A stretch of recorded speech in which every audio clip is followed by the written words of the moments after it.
Welcome to IS school of banking YouTube channel. So இது வரைக்கும் நம்ம யூடியூப் சேனலை சப்ஸ்கிரைப் பண்ணாதவங்க மறக்காமல் சப்ஸ்கிரைப் பண்ணிக்கோங்க. இந்த பெல் பட்டனை நீங்கள் ப்ரெஸ் பண்ணுறீங்க அப்படின்னா ஸோ ஃபர்தராக நாங்கள் போடுற ஒவ்வொரு வீடியோஸும் உடனே உங்களுக்கு வந்து ரீச் ஆகும். சரியா? ஓகே, இன்றைக்கி நம்ம என்ன பார்க்க போகிறோம் அப்படின்னா, லாஸ்ட் வீக் பார்த்த இன்இக்வாலிட்டி அதுலேருந்து தான் ஒரு சம்ஸ் எடுத்து ஷார்ட்கட்டாக பார்க்க போகிறோம். ஃபஸ்ட்டு பாருங்கள், A asterisk B. A asterisk B means A neither nor smaller than B அப்படின்னு கொடுத்துருக்காங்க. அதாவது A என்ன சொன்னாங்கன்னா, A வந்து கிரேட்டர் தேனும் கிடையாது and less than கிடையாதுங்கிறாங்க. Greater than கிடையாது, லெஸ் தேன் கிடையாது. அப்போ கிரேட்டர் தான் கிடையாது, லெஸ் தேன் கிடையாது விஷயம் ஒன்றே தான் இருக்குது, ஈக்குவல் அப்படிங்கிற ஒரு விஷயம் தான் இருக்குது. மொத்தமே 3 ஸ்டெப்பு தான் இருக்குது. ஒன்று கிரேட்டர் தான் இருக்கணும், அல்லது லெஸ் தேனாக இருக்கணும், அல்லது ஈக்குவல்ட்டாக இருக்கணும். சரியா? ஓகே, அப்போ இவனை பொறுத்தளவுக்கு வந்து கிரேட்டர் தான் கிடையாது, லெஸ் தான் கிடையாது கண்டிப்பாக. அப்போ A ஈக்குவல் டு B அப்படின்னு தெரியும். A ஈக்குவல் டு B அப்படிங்கிறது கன்ஃபார்ம் ஆகுது. அப்போ இந்த சிம்பிளுடைய வேல்யூ வந்து ஈக்குவல் அப்படின்னு தெரியுது. சிம்பிளோட வேல்யூ வந்து ஈக்குவல் அப்படின்னு தெரியுது. நெக்ஸ்ட் பாருங்க, A star B means A is not greater than B அப்படிங்க. அப்போ A வந்து B கம்பேர் பண்றப்போ கிரேட்டர் தான் கிடையாது. அப்போ கிரேட்டர் தான் கிடையாது என்ன அர்த்தம்? அப்போ லெஸ் தேன் இருக்கலாம், ஈக்குவல் டு இருக்கலாம். லெஸ் தேன் இருக்கலாம், ஈக்குவல் இருக்கலாம் அப்படின்னு சொல்லியிருக்காங்க. அப்படி பார்க்கும்போது அப்போ லெஸ் தேன் ஈக்குவல் 2 வரும் அப்படிங்கும்போது அப்போ என்ன, A less than or equal to B, A less than or equal to B அப்படிங்கிறத இன்டெரக்டா அவங்க சொல்றாங்க. அப்போ ஸ்டார் சிம்பிளுடைய வேல்யூ வந்து லெஸ் தேன் ஆர் ஈக்குவல் அப்படின்னு கன்ஃபார்ம் ஆகுது. ஓகே, அடுத்த பாயிண்ட் பாருங்க, $B means A neither greater than nor equal to B. $B means A neither greater than nor equal to B.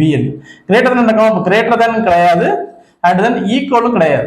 Greater than கிடையாது, greater than கிடையாதுன்னு சொல்றாங்க, equal கிடையாது. அப்போ கண்டிப்பாக என்ன இருக்கும்? அப்போ லெஸ் தென் ஒரு சாய்ஸ் இருக்கு. எஸ், அப்போ A less than B, A less than B என்ன அர்த்தம்னா, இந்த டாலர் வந்து லெஸ் தென்கிற சிம்பிள் வந்து குறிக்குது, லெஸ் தென்கிற சிம்பிள் வந்து குறிக்குது. நெக்ஸ்ட் பாருங்க, A at B, A is neither smaller than nor equal to, அதாவது லெஸ் தென் கிடையாது, ஈக்குவல் டு கிடையாது. லெஸ் தேன் கிடையாது, ஈக்குவல் கிடையாது. அப்போ என்ன அர்த்தம்? A அப்படின்னா A கிரேட்டர் தேன் பின்னு அர்த்தம். A greater than B.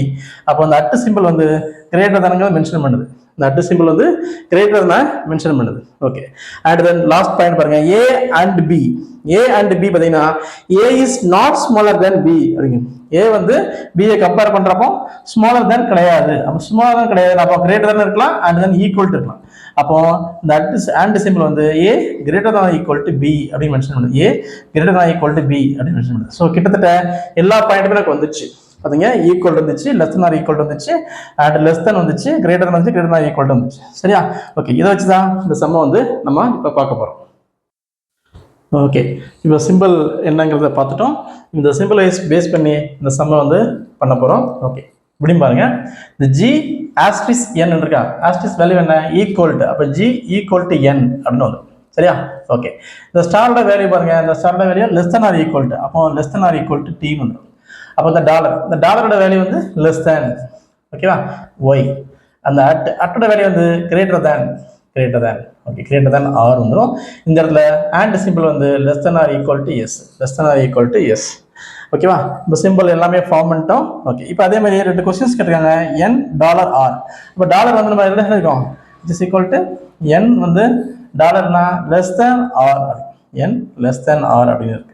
சரி, அடுத்து பாருங்க, G and Y. G and Y னா G greater or equal to Y, greater or equal to Y. Okay, இப்போ சால்வ் பண்ண போகிறோம்.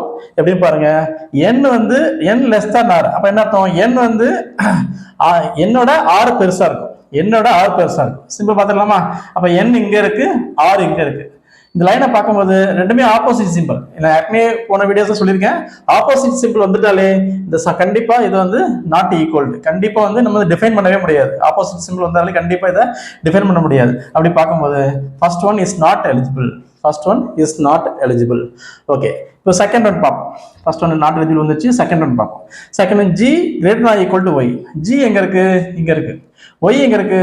இந்த இருக்கு. ஓகேவா?